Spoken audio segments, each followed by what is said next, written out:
옥스퍼드 타임즈 2023년 3월 31일자를 진행하도록 하겠습니다. 벌써 2023년 1사분기가 지나는 시점이 됐네요. 옥스퍼드 타임즈를 시작하면서 테마를 잡은 것을 다시 한번 소개하도록 하겠습니다. 생존 우선순위와 기업 및 국가의 이익을 주요 테마로 하고 있습니다. 그리고 생존 가능 여부에 따라 합리적 의사 결정이었음이 결정된다고 믿습니다. 구독, 좋아요는 제게 큰 힘이 되겠습니다. 그리고 1.5배속을 보시기 바랍니다. 첫 편집 내용으로서 일본 다이아몬드 온라인의 기사 내용인데요. 초비관주의에서 뭐가 나쁘냐? 일본의 모든 관리직에 의식적인 이중인격 장려하자 라는 엉뚱한 제목으로 뉴스가 나왔습니다. 핵심 내용을 가져와 보면은 의식적으로 이중인격이어야 한다고 야마모토 씨가 말하는 진위는 뭐냐? 밝고 낙관적으로만은 안 됩니다. 나는 리더는 의식적으로 이중인격이어야 한다는 강한 신념을 가지고 있습니다. 이게 이런 거를 가지고 보통 이제 역설적이다 이렇게들 얘기를 하죠. 보다 구체적으로는 남 앞에서는 초낙관주의, 사람이 없는 때에는 초비관주의와 구분하여 사용입니다. 이렇게 표현을 하고 있습니다. 너무 비관주의에서 무엇이 나쁜이냐, 뭐 이렇게 이제 제목을 붙인 것도 있고, 이런 제목으로 기사를 낸 야마모토라는 사람은 보스턴 컨설팅 그룹과 AT 커니, 베인 앤드 컴퍼니에서 요직을 역임했으며 현재는 리츠 메이칸 대학 비즈니스 스쿨에서 교편을 잡고 있다. 이름이 야마모토 신지네요. 언젠가는 한번 들어본 이름 같기도 하고 그렇습니다. 그런데 이렇게 얘기하는 이 사람의 의도가 또는 뜻이 탈레브가 얘기하는 스킨 인 더 게임의 저자인 월스트리트의 지혜론자라고 이렇게 소문이 나 있는 탈레브의 말에서 나오는 주장하는 바벨 전략이라는 게 있는데, 한쪽으로는 극단적 리스크를 수용하고 한쪽으로는 극단적 리스크를 회피하는 이런 바벨 전략을 얘기했는데, 이거하고 개념은 거의 같다고 저는 느끼게 되어 있습니다. 제가 스럽을 분석하면서도 이런 바벨 전략의 구체적인 사항으로 재고 회전율을 올리는 것을, 상승시키는 것을 바벨 전략으로 채택하라고 소개를 하고 있죠. 제가 평소 유제 추정의 원칙으로 경영 성과를 분석하는 자세가 다를 것도 없습니다. 또한 바벨 전략을 소개하는 내용과 근본적으로는 다를 게 없습니다. 회사 재무제표를 분석함에 있어서 먼저 극단적인 말하자면은 비관주의로 보고 있는 거죠.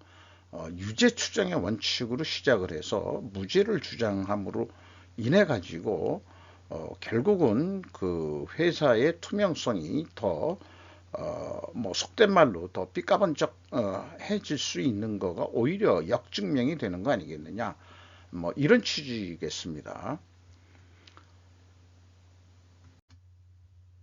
중국과 러시아는 죽음의 소용돌이에 갇혀 있다라는 제목으로 더 텔레그라피에서 보도가 나오고 있는 내용인데요.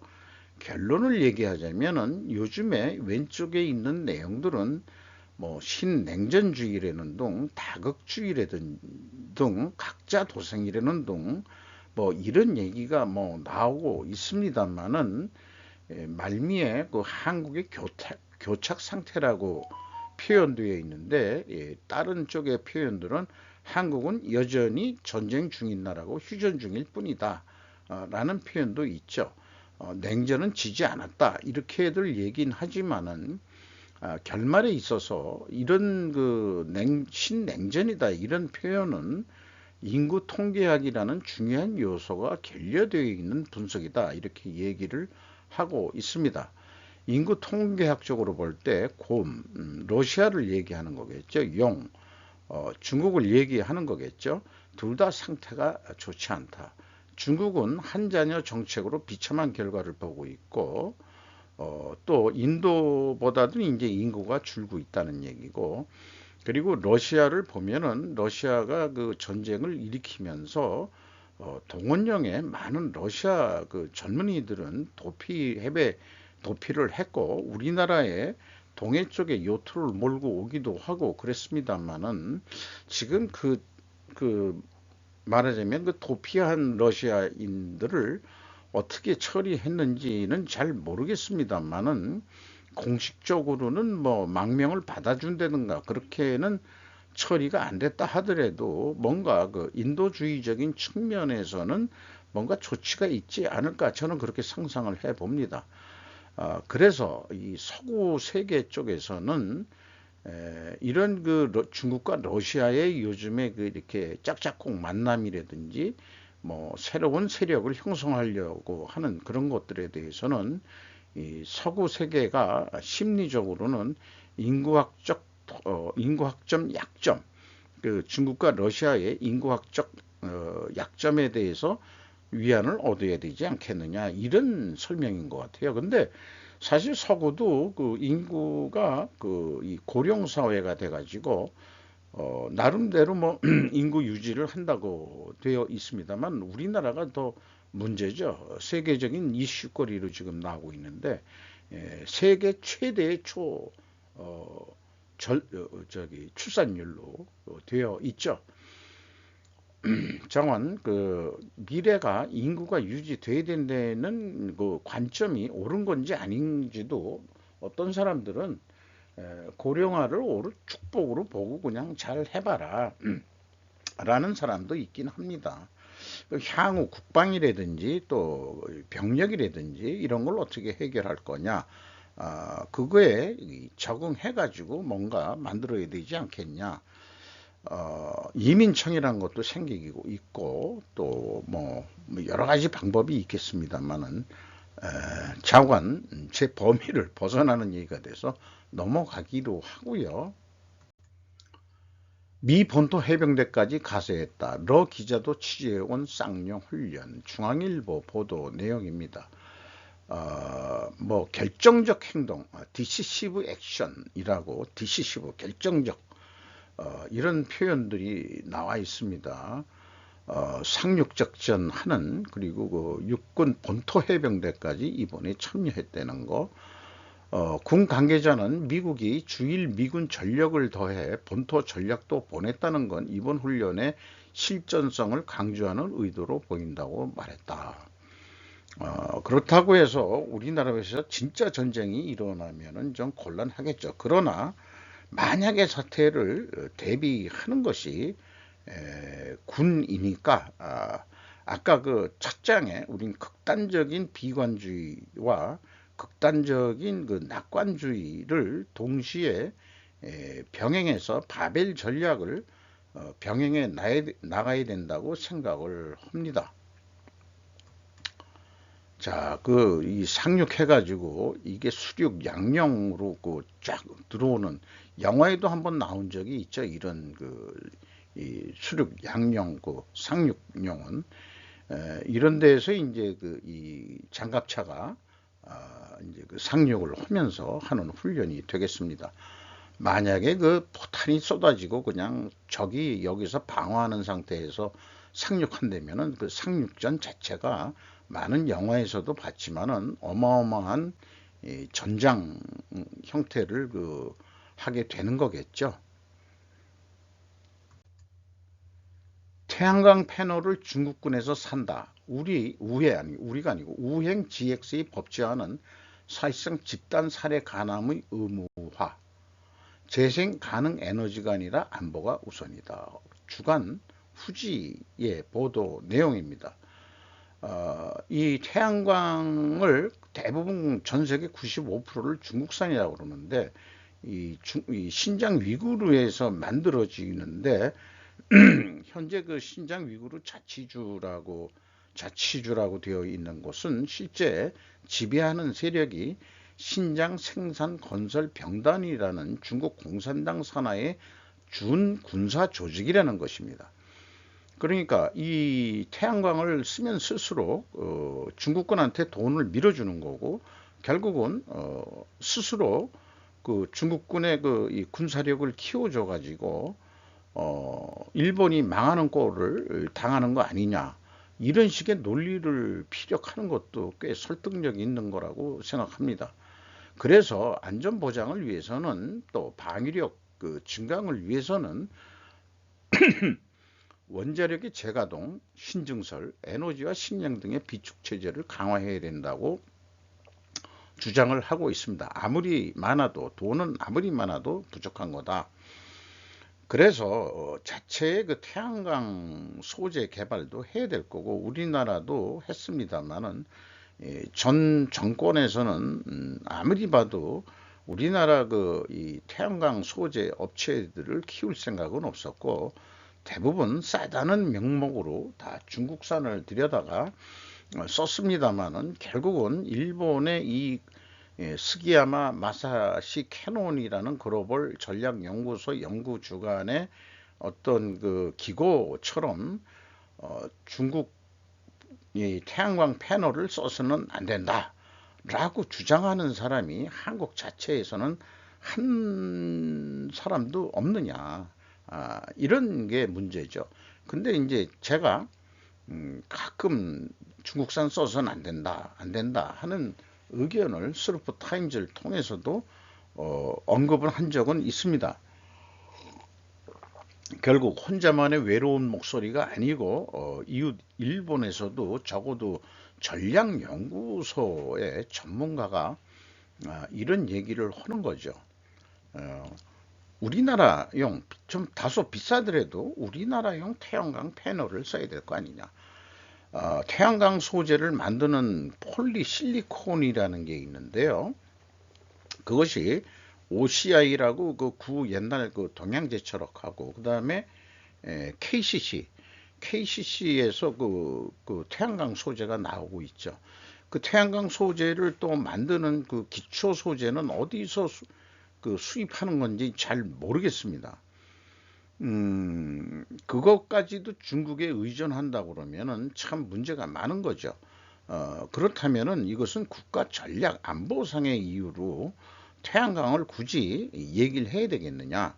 일본 정부도 GX라고 해서 그린 뭐 제너레이션 뭐 이런 거에 그 복합어로서 GX라고 부르는 모양인데, 여러 가지 이 친환경 정책이라고 해서 밀어붙이는데, 결국 친환경이라는 게 그 이 좌파가들이 이 친환경인 이름으로 뒤집어 써가지고 실질적으로는 중국을 이롭게 하는 이적행위나 다름이 없는 것이다 라고 보기 때문에, 스스로 태양광 소재를 만들 수가 없다면, 기초 원료가 없어가지고, 그렇다면 원자력으로 다시 가야 된다 하는 얘기는 저는 상당히 합리적이고 설득력 있는 얘기라고 생각을 하고 있습니다.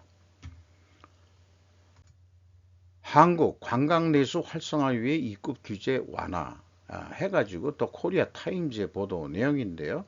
이 경복궁에 들어갈 때 한복을 입으면은 경복궁 입장료가 무료로 해가지고, 실질적으로 최근에 날씨가 포근해가지고 벚꽃도 뭐 만발하는 그런 시기인데 좀 일찍 폈다고 그러죠.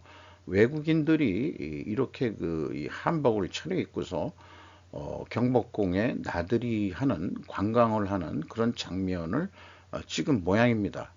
요거는 빈칸이라서 심심해서 뭐 코골이 광고 사진인데 표정이 재밌어서 그냥 가져와 봤어요.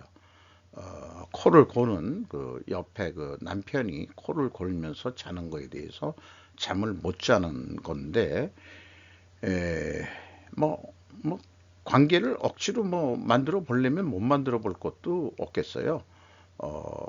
잠깐 우리나라도 입국 규제를 갖다가 완화를 좀, 코골이도 완화를 해야죠. 코골이도 완화를 해야지. 입국 규제를 완화해 가지고 관광 활성화를 해라. 어, 요것도 그 심심한 것 같지만은 느낀 것 같은 느낌으로 어, 막 관광을 와서 이렇게 조깅하시는 분이 있지 않겠느냐, 뭐 이런 생각도 해봅니다. 상당히 이렇게 그 조깅하는 모습을 볼 때는 왕년에 저도 뭐 이 조깅을 조금 해봤습니다만은 진짜 그 젊음이 부럽고 튼튼한, 이게 그 무릎이 튼튼해야, 다리가 튼튼해야 됩니다. 나이가 먹을수록 그게 좀 한계가 오죠. 그것이 그 퇴행성 관절염이라고 얘기를 합니다. 좀 이 젊음이 또 부러워서라도 이렇게 사진을 가져와 봤습니다. 체코 정부정년 연장 반대.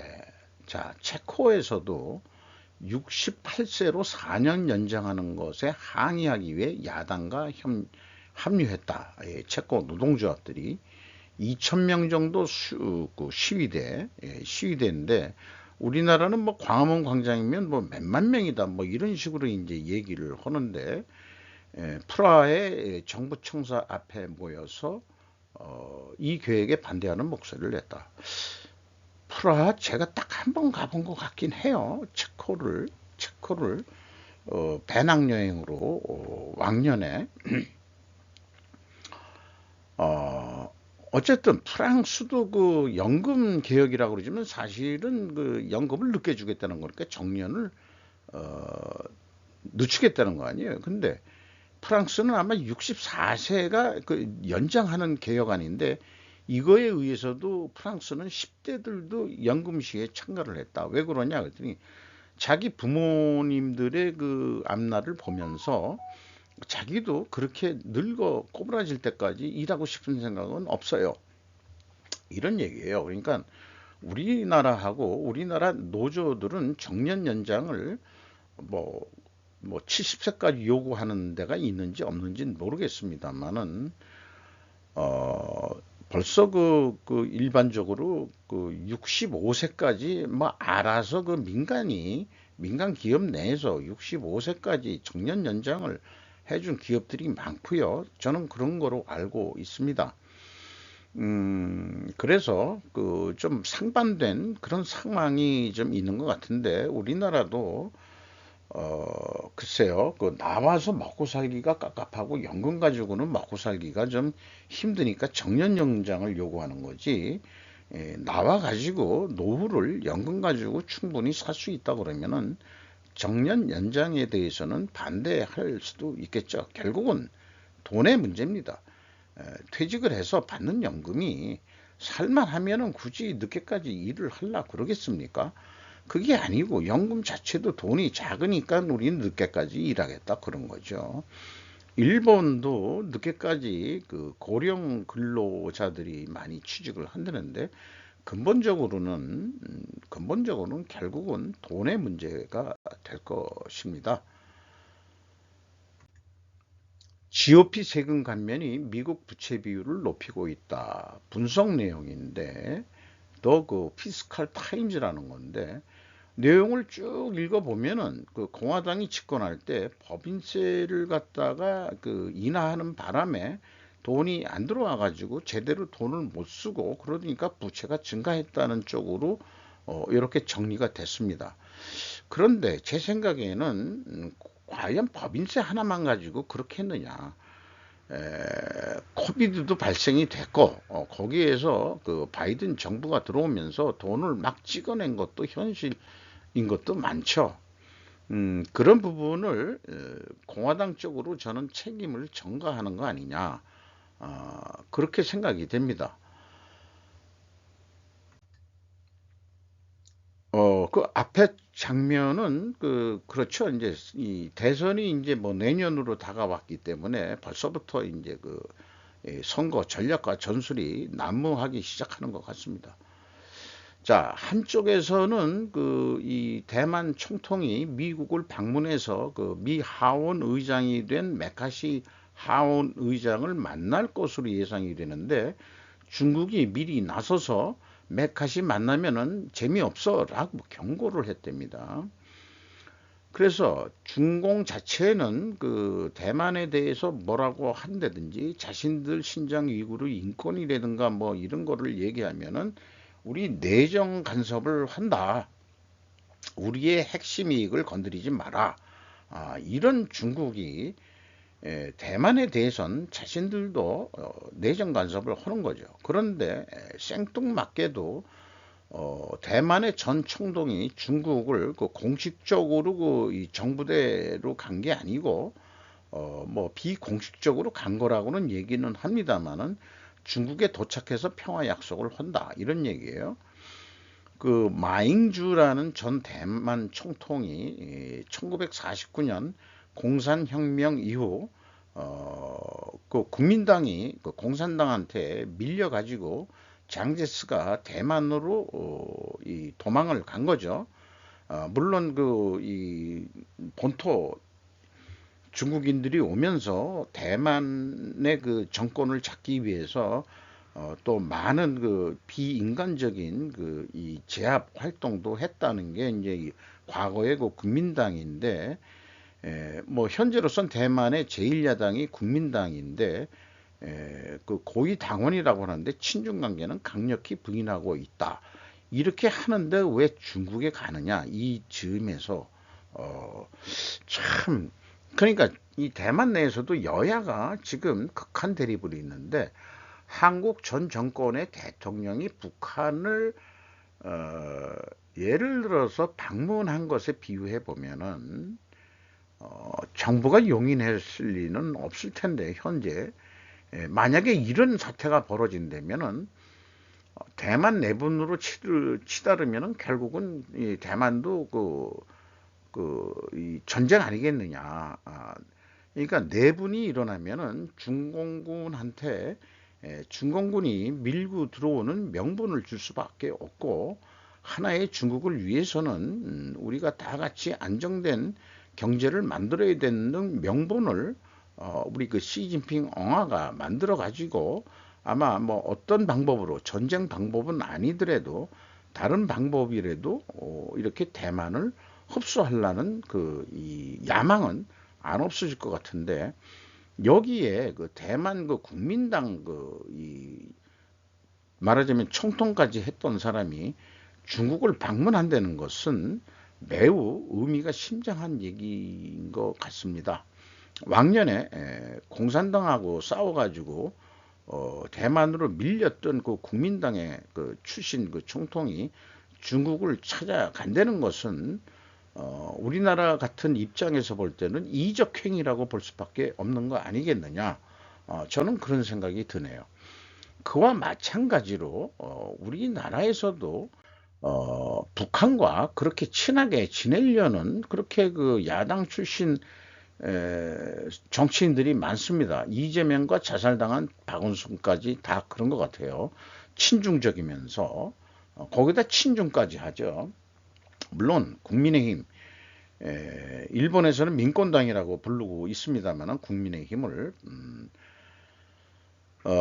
여야나 친중 정치인들이 많이 있는데 양다리 걸치는 거죠. 그 친미와 친중 양다리 걸치는 들이 많은데 현 상황에서는 양다리가 좀 불편하지 않느냐? 불편한 게 아니고 한국의 미래 생존을 위해서는 그렇게 해서는 곤란하지 않겠냐 이렇게 되는데 야당 정치인들 중에는 뭔가가 자꾸 그 북쪽으로 어떻게 이렇게 이 손을 내밀고 있어요. 그래서 경기도 지사 시절 때 단독으로 그 방북 계획을 했다. 뭐 이런 뉴스예요. 그런데 그리고 또 이 돈도 줬고 북한 당국에 거기에 그 이 뭐 평화통일 무슨 뭐 회의 해가지고 그 김성애 여기 나와 있는데 부위원장 평화통일 무슨 위원회 부위원 그러니까 이제 북한 고위인사 등이겠죠. 총 8억 달러를 뭐 돈을 줬다. 근데 그것이 불법적인 거다. 이렇게 이제 그 검찰은 보고 있는 거죠. 검찰은 이는 외환 제재에 관한 법률과 북한 당국에 제공한 돈은 한국은행의 사전 승인을 받아야 한다는 재정부 규정을 위반한 것으로 보고 있다. 이렇게 이제 뉴스가 나왔습니다. 결국은 이 법치라는 게 그러니까 이 법을 벗어난 말하자면은 그런 행위가 정치 행위도 그렇게 해서는 좀 곤란하겠지요. 이거 잘못하면 이적 행위가 될 수 있고 또 과거와 같은 우리가 어떤 국가보안법이 셌을 독재 정권 시절이라면은 바로 간첩으로 그냥 몰아도 그냥 할 말이 없고 그거 해가지고 이적죄로서 뭐 이렇게 간첩으로 규정 당할 수도 있는 이런 상황이라고 저는 봅니다. 우리나라가 국가보안법이 지금 있나 모르겠네요. 자, 이 영화 내용이긴 하지만은 제가 뭐 이렇게 보다가 의미가 있으면은 이게 또 정리를 합니다. 초 빅데이터 암흑 세력이라고 되어 있는데 이 빅데이터다 뭐 이러면은 자관 어떤 뭐 보이지 않는 어떤 세계 정보 뭐 이런 거하고 비유를 해볼 수 있는 거 아니냐. 거기서 살인 누명을 씌우면 어떻게 생존할 수 있을 거냐. 레빗홀이라는 이상한 나라의 앨리스의 토끼굴 같은 뭐 그런 제목을 붙인 건데 편집증 세계 챔피언 존의 하루 시작. 이 미국 영화 배우가 무슨 첩보원으로도 나왔던 이런 상황인데 잘 안 보입니다만은 흐린 조명으로 이 사람이 뭐 소프트뱅크 하면 일본의 소프트뱅크 아니에요. 밥 단아가를 제거한 사람이다. 영화지만 산업 첩보 분야의 전설 같은 존재인데 이 전설 같은 존재가 살인 누명을 써가지고 도피하면서 무슨 시리즈로 나오는 얘기인 것 같습니다. 그런데 여기에 이제 살아남는 법을 찾는 거죠. 생존하는 법을 찾는 거죠. 난 실용주의자예요. 이 여자가 하는 얘기입니다. 편집증에 안절부절 못하는 당신 곁에 있겠어요. 이렇게 되는데 이 밸런스의 모든 이거는 이제 자기하고 뭐 한테 의뢰했던 사람의 건데 그 사람의 계좌나 뭐 이런 정보를 알아보려고 하니까 모든 통신 수단은 암호화돼 있어서 접근을 못한다. 빅데이터들이 관장하고 있기 때문에 뭐 그런 얘기고 또 뇌는 맥락을 따라서 정보를 연결하고 구성한다 하는 이런 메시지들이 뭐 와닿는 게 좀 있습니다. 그래서 비우지만은 편집증에 대해서도 저도 상당히 관심이 있고 저도 스루프트 회계에 대해서 편집증 환자라고 스스로 얘기를 하는 입장에서 제약이론 경영을 창시한 유대인 출신 양자 물리학 박사인 골드랩 박사가 스스로도 비유적으로 얘기한 거지만은 제약에 집중하는 거기 때문에 제약 편집증 환자라고 스스로 비유를 한 게 있습니다.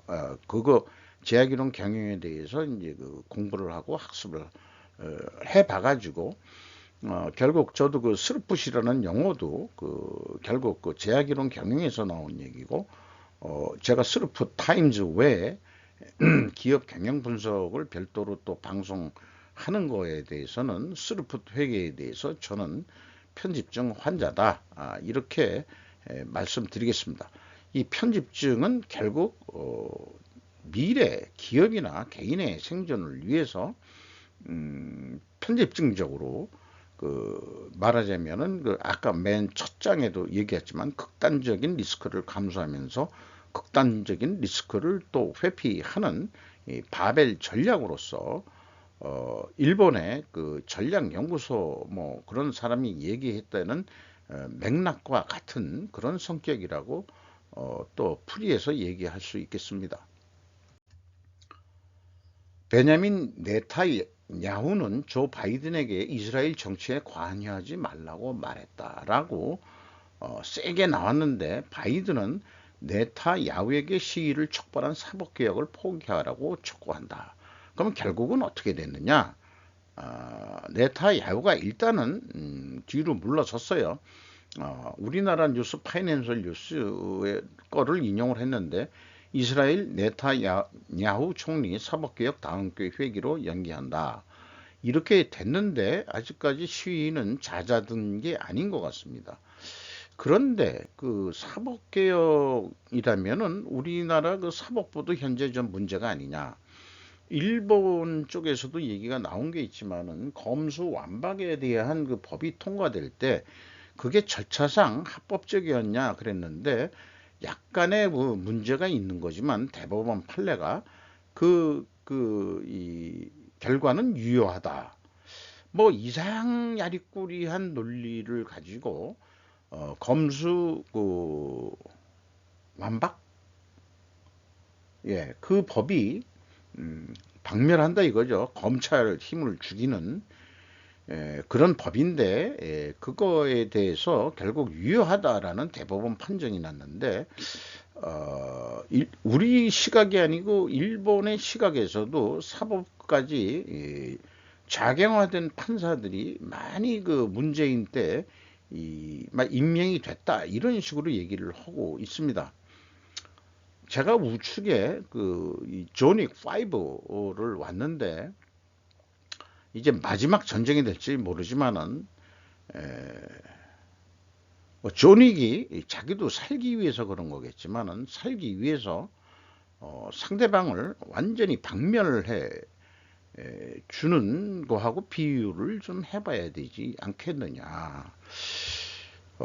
그 의미 있는 그 비교 장면으로 좀 제가 그 은유라고 했어요. 은유를 좀 해보는 것도 좀 좋지 않겠냐 이런 생각이 들어가네요. FRB의 견제 전망은 어이없고 은행 시스템을 안정시키면서 인플레이션을 낮출 방법이 없다고 와튼 교수는 말한다. 이 와튼 스쿨이라고는 얘기를 들어봤어요.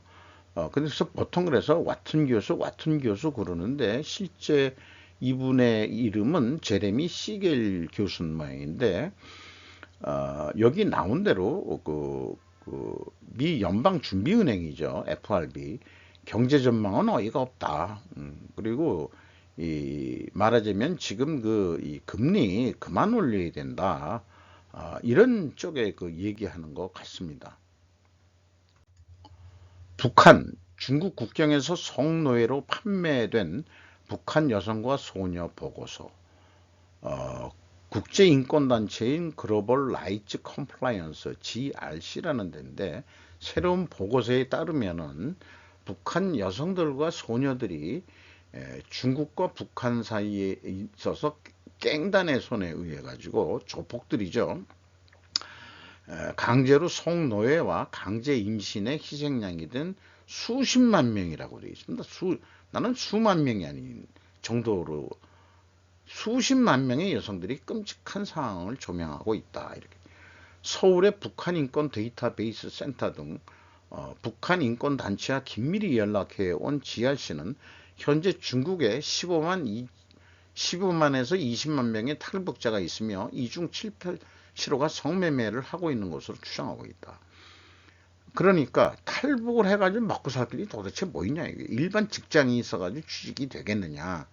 그러니까 여성인 경우에는 결국은 성노예로 전락을 하고 인신매매를 당하고 이런 영화 있는데 물론 서구 영화에도 뭐 그런 얘기가 있습니다만은 지난 과거 5년 정권에는 한반도 북한 인권 보고서가 발행된 적이 없고 이번에 처음 발행이 됐는데 그 내용을 뭐 구체적으로 이렇게 뉴스 보도한 국내 언론은 없어요. 그 북한 인권 보고서의 그 내막을 좀 뭐 구체적으로 왜 보도를 안 할까? 그런 것이 이제 좀 기분이 언짢은데 폭스뉴스에서도 중국 적지대의 성노예, 북한 강제결혼 인권단체는 말한다. 이렇게 돼가지고 자관 이 범죄 조직의 새끼들이 북한 여성을 인신매매로 연간 1억 500만 달러 이상을 벌어들인다라고 얘기를 하고 있습니다. 단돈 수백 달러에 팔린 사람들 중에서 연변으로 밀매된 연변이죠, 연변. 밀매된 북한 여성도 있는데 한족한테 강제 결혼을 당해가지고 아이를 낳지 못해 구타당해서 쫓겨난 이런 여성에 대한 얘기도 얘기를 하고 있습니다. 참 답답하고 깍깍한 얘기네요. 네. 김정은이는 이 조선인민민주주의공화국이 싫다고 나간 애들은 우리는 모른다. 이런 얘기겠죠. 거기까지 우린 신경 쓸 겨를이 없다. 대를 이어서 계속 충성하든지 북한에서 살아야지 뭐가 불만이 돼서 그렇게 뛰쳐나가냐. 그러면은 또 중국 당국도 일부러 거기 관여하겠어요. 그러니까 불법적인 그런 단체들이 그런 여성들을 돈벌이로서 그렇게 당하고 있는 거 아닌가. 우리나라 영화에도 그런 거 유사한 영화가 있었던 거로 알고 있습니다. 끝판에 가서는 자기 말하자면은 딸을 이 강제 납치한 중국 조선족인지 아니면은 또 중국 놈들인지 모르지만 나중에 깡그리 해치우는 그게 공유가 나왔던 영화인지 뭔지 그런 것 같습니다만은 그런 영화가 옛날에 있었다는 얘기는 옛날부터 지금 그랬다는 얘기예요. 이거 어떻게 이슈화 돼 가지고 좀 공격적인 그런 정책적인 일로 해석은 좀 가야 되지 않겠냐 이렇게 생각이 듭니다. 한쪽은 자 요즘에 동아일보인데 요즘 대한민국의 빨갱이가 어디 있냐고 질문형은 아니다 그런 얘기겠죠. 그런 뉴스가 하나 있는 거고요. 칼럼으로서 한쪽에서는 120개국 참여하는 차기 민주정상회의 한국이 개최하고 한미 정상은 한민주제도 강력한 등불이다 해가지고 이번에 공동 호스트로 해가지고 29일 공동 성명을 그게 이제 만나가지고 하는 게 아니고 온라인식으로 이렇게 되는데 2차 회부터 벌써 우리가 공동 주최국으로 해가지고 무슨 기조연설을 좀 해달라 이렇게 이제 또 해서 했다고 하는 얘기인데 윤 대통령 얘기는 보통 우리가 민주사회에서 쓰는 용어 공통의 어떤 이념 또는 자유민주주의 이런 거로 해서 얘기를 풀어 나갔겠죠 분명히. 자, 그러면 우리나라가 민주제도의 강력한 등불이 되냐? 여기 왼쪽에 나와 있는 것처럼 아까 대만에서의 여야 이 대립처럼 우리나라가 조그만 거 가지고도 맨날 티격태격하는 그런 국내 언론 뉴스 보도 내용들은 언론이 존재하는 이유가 국내를 불안하게 만드는 국내 이 정치나 치안 질서를 국민들을 아주 불안하게 만드는 게 언론의 존재 가치인 것처럼 우리 뉴스 보도를 저는 보고 있어요. 그것이 과연 민주주의의 강력한 등불이냐 한국이 잘 모르겠습니다. 그래서 대비를 해봤어요. 한국 민주주의 가려면은 아직 멀었다. 저는 그렇게 생각을 합니다. 물론 많이 좋아지긴 했죠. 네. 물론 예를 들어서 이 정책적인 대결이나 이 관점은 다를 수는 있습니다.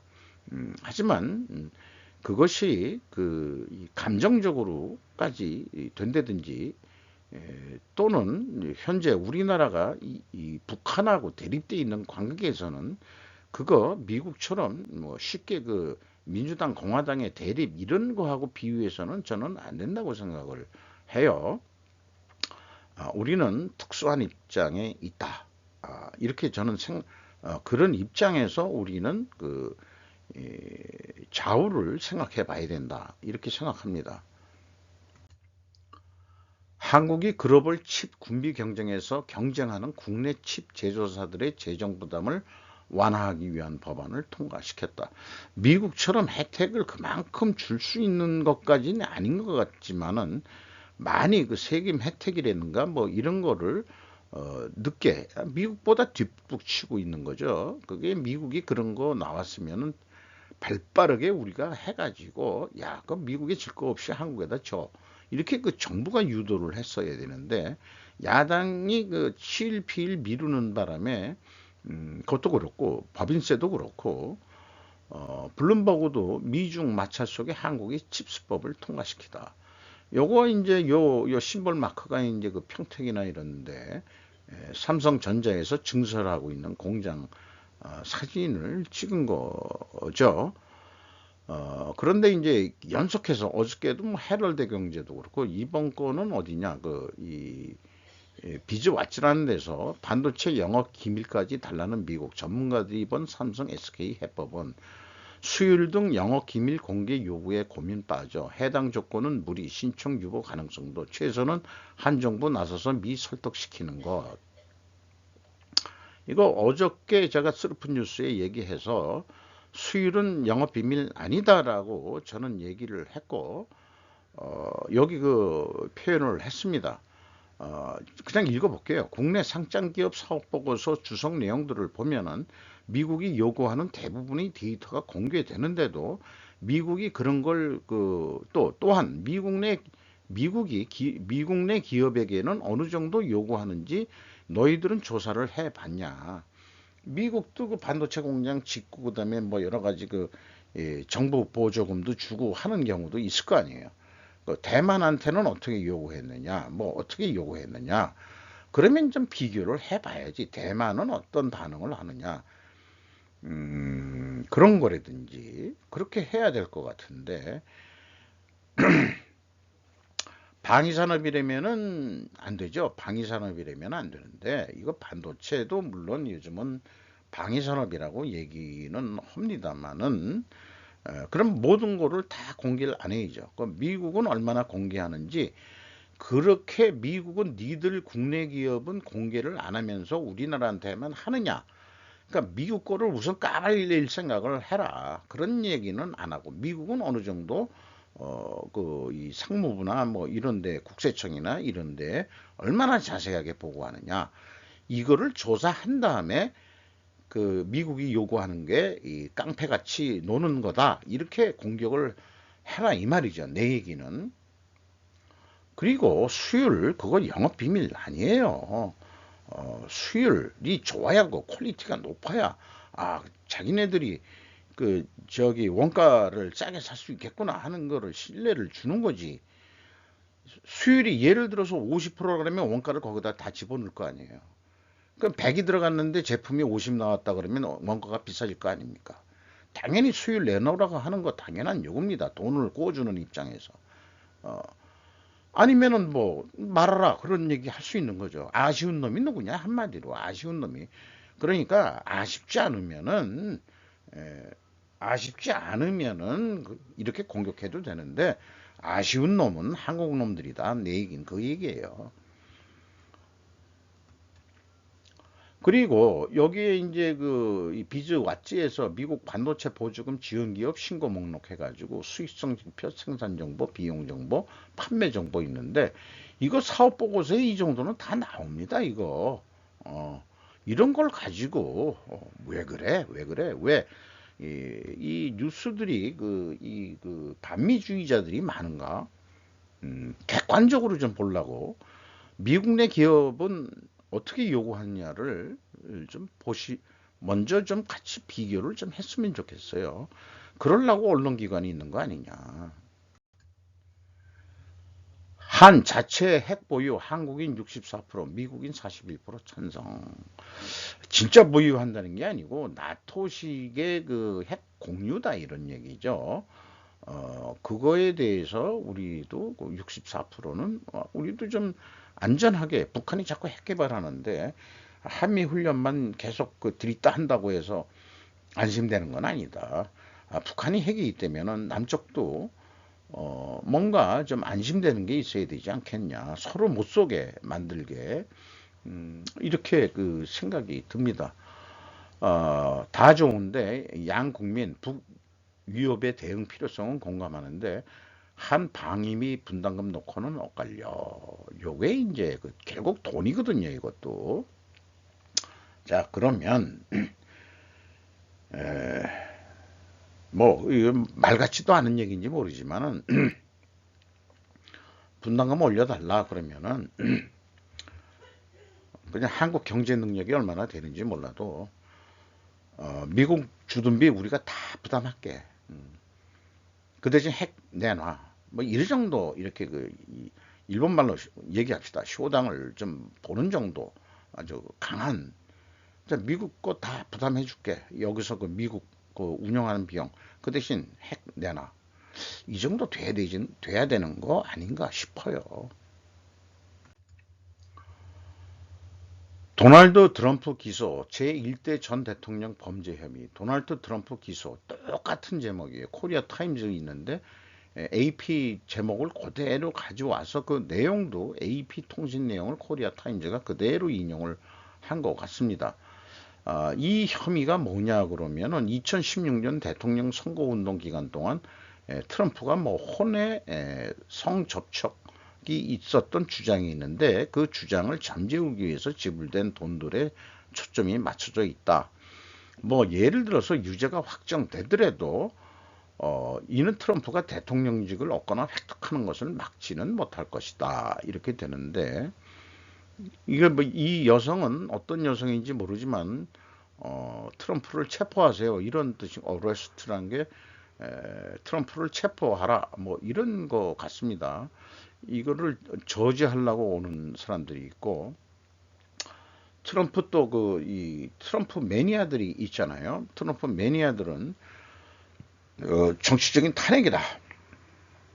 이재명이 요즘 그렇죠. 이재명 지지자들이 뭐 개딸이라고 그러나요? 난 왜 개딸이라고 스스로 개딸이라고 그러는데 그건 무슨 약자인지 모르겠습니다만은 지금 이재명 야당 대표한테 대한 것을 정치적 탄압이다 이렇게 또 몰고 나가고 있는 건데 그거는 내용들이 무슨 선거 자금 돈의 연류가 되고 뭐 이런 거지만 미국 애들은 요건 섹스 스캔들로 가고 있는 거죠. 무마 돈을 뭐 트럼프가 쓴 것 같다 뭐 이런 얘기인데 그러니까 공직에 나가려면은 무슨 가문대 딸이를 좀 조심하라고 옛날부터 누가 그랬었구만.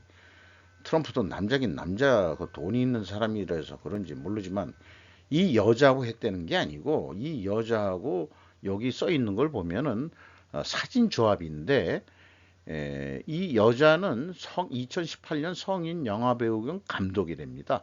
스토미 데니얼스가 뭐 이렇게 해가지고 이렇게 비교를 해보면 이제 사람들이 이 사진만 보면은 어머 이렇게 되는 거죠. 어머 이 여자하고 뭐 뭘 했다는 게 아니고 잠깐 이런 언론에 한번 이렇게 뜨면은 참 그러니까 트럼프도 참 그러니까 지금 대선 기간이 왔어. 그러니까 트럼프 약점 잡고서 잠깐 전직 대통령이 범죄 혐의로 기소된 게 미국 역사상으로 처음이래네요. 참 미국도 재미있는 나라가 돼갑니다. 후쿠시마 부흥이라는 제가 제목을 달아봤고 이것은 일본 부흥청인데 후쿠시마 현에서 부흥청이 얘기하는 건지 모르겠지만 이거는 뭐 FTV라는 데서 자관 이 특정 부흥 재생 거점 31일 오전 10시 오늘 10시에 해제됐다. 그래서 향후 요 지역에 무슨 약 한 1,500명 정도가 나중에 5년 후에 1,500명 인구를 목표로 해서 지금 부흥하고 있다. 뭐 이런 얘기고요.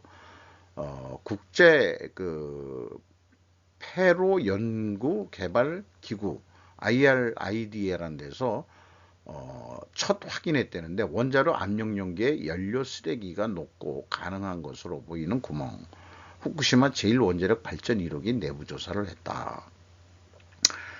무인 로봇, 수중 로봇이 들어가 가지고 뭐 하는 거가 사람이 절대 들어갈 수는 없겠죠.